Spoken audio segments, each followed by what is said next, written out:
Nos encontramos ahora en el capítulo 29. En este capítulo 29 tenemos la consagración de los sacerdotes y las ofrendas que se hacían en esa ocasión.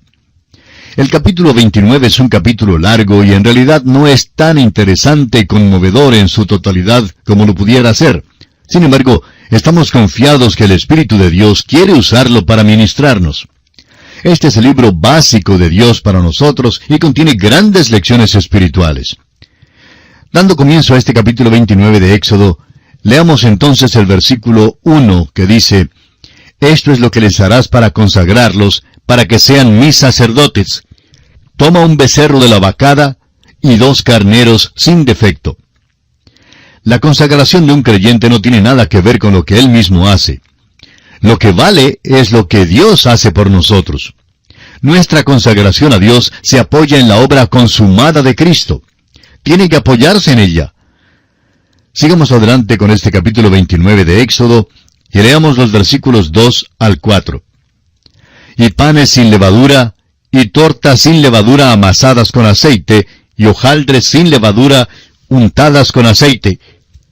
Las harás de flor de harina de trigo, y las pondrás en un canastillo, y en el canastillo las ofrecerás con el becerro y los 2 carneros.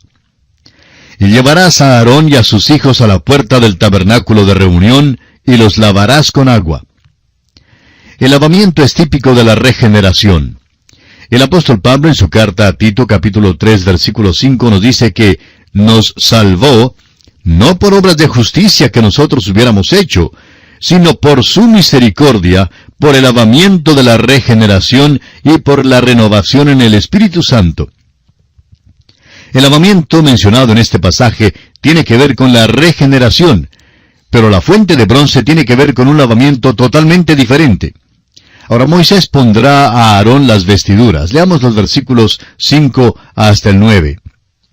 «Y tomarás las vestiduras y vestirás a Aarón la túnica, el manto del efod y el pectoral, y le ceñirás con el cinto del efod. Y pondrás la mitra sobre su cabeza, y sobre la mitra pondrás la diadema santa. Luego tomarás el aceite de la unción, y lo derramarás sobre su cabeza, y le ungirás. Y harás que se acerquen sus hijos, y les vestirás las túnicas. Les ceñirás el cinto a Aarón y a sus hijos, y les atarás las tiaras, y tendrán el sacerdocio por derecho perpetuo. Así consagrarás a Aarón y a sus hijos». La consagración tiene que ver con lo que Dios hace, y no con lo que hacemos nosotros. Oímos hablar tanto hoy en día en cuanto a los servicios de consagración que se celebran en nuestras iglesias y en los cuales los asistentes prometen dar o hacer algo. Se llaman servicios de consagración, pero la consagración significa el llegar a Dios con las manos vacías, pues Él quiere llenarlas. Eso es lo que significa la consagración. En el pasado he prometido cosas grandes, pero no he cumplido todo lo que he prometido. Y no quisiera pensar que eso es la consagración. No se trata de lo que yo le prometo a Él.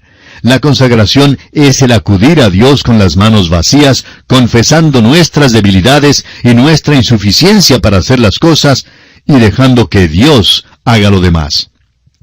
Si usted lee las oraciones de Moisés, de Elías, de David y de Samuel en el Antiguo Testamento, y las del apóstol Pablo en el Nuevo Testamento, notará que estos hombres nunca acudieron a Dios basándose en lo que eran, ni en quiénes eran, ni en lo que prometieron hacer para Dios. Tantas personas han hecho promesas y más promesas, suficientes como para cambiar el mundo si cumplieran sus promesas. Lamentablemente, muchas de aquellas promesas nunca se cumplen, porque en realidad no tenemos mucho que ofrecer a Dios. Quizá usted, amigo oyente, tenga algo que ofrecerle. Yo no tengo nada. Lo necesario es que lleguemos a Él con las manos vacías y le permitamos entonces que Él las llene. Consideremos ahora los sacrificios de la consagración. Leamos el versículo 10 de este capítulo 29 de Éxodo. «Después llevarás el becerro delante del tabernáculo de reunión, y a Aarón y sus hijos pondrán sus manos sobre la cabeza del becerro». El sumo sacerdote y su familia ponían sus manos sobre la cabeza del becerro. Hay muchos que creen que la imposición de manos transmite algo que es mágico o espiritual, pero no es así. Ese no es el propósito de la imposición de las manos. Lo único que puede ser transferido a otro hombre mediante la imposición de las manos son microbios patógenos. El poner las manos sobre el animal hablaba de la identificación. Cuando un pecador llegaba al altar y ponía sus manos sobre el animal, significaba que el animal ocupaba su lugar. Hay muchas iglesias alrededor del mundo que ayudan a los misioneros con su sostenimiento mensual. En algunas de ellas, cuando un misionero sale a su campo para trabajar, tienen un servicio de consagración para consagrar a aquel misionero al servicio de Dios. El pastor y los diáconos y los ancianos ponen sus manos sobre él, pero eso no quiere decir que le transfieran al misionero alguna cosa. El propósito del servicio es la identificación. El misionero se identifica así con la iglesia y luego representa a esa iglesia en el campo misionero donde va a trabajar. Cuando un pastor impone las manos sobre un misionero u obrero del Señor, él se identifica con el pastor en el ministerio. Y al pastor le corresponde orar por él y ayudar a sostenerlo. Esto es lo que significa la imposición de las manos. El becerro, pues, tomaba el lugar de Aarón. Moría por él porque Aarón es pecador. Este es el holocausto y el orden de los sacrificios que es dado aquí.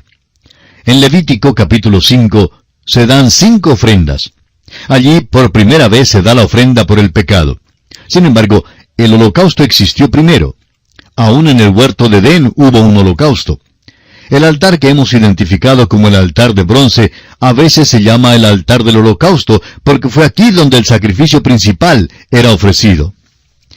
El primero y principal sacrificio era el holocausto que habla de la persona de Cristo y de quién es Él. El altar habla de lo que Él ha hecho por nosotros. Veamos ahora el alimento de los sacerdotes. Leamos los versículos 26 y 27 de Éxodo 29. Y tomarás el pecho del carnero de las consagraciones, que es de Aarón, y lo mecerás por ofrenda mecida delante de Jehová, y será porción tuya. Y apartarás el pecho de la ofrenda mecida, y la espaldilla de la ofrenda elevada, lo que fue mecido y lo que fue elevado del carnero de las consagraciones de Aarón y de sus hijos. Otra vez, en el libro de Levítico, descubriremos que una porción de la ofrenda era dada a Aarón y a los sacerdotes como la parte que les correspondía. Es que los levitas no tenían nada que ver con la nación de Israel, pero de esta manera Dios proveía lo que necesitaban para vivir. Los levitas estaban allí para servir y así debían recibir una porción de las ofrendas. Veamos ahora las ofrendas diarias. Se debía presentar una ofrenda quemada continuamente. Leamos los versículos 38 al 40 de Éxodo capítulo 29. Esto es lo que ofrecerás sobre el altar: 2 corderos de 1 año cada día continuamente. Ofrecerás uno de los corderos por la mañana y el otro cordero ofrecerás a la caída de la tarde. Además, con cada cordero, 1/10 parte de un efa de flor de harina, amasada con la 1/4 parte de un hin de aceite de olivas machacadas. Y para la libación, la 1/4 parte de un hin de vino. Una vez más, encontraremos en el libro de Levítico los detalles en cuanto a esta ofrenda quemada que se presentaba en forma continua. Esta ofrenda era un sacrificio diario. Un cordero era presentado en la mañana y otro cordero era ofrendado al anochecer.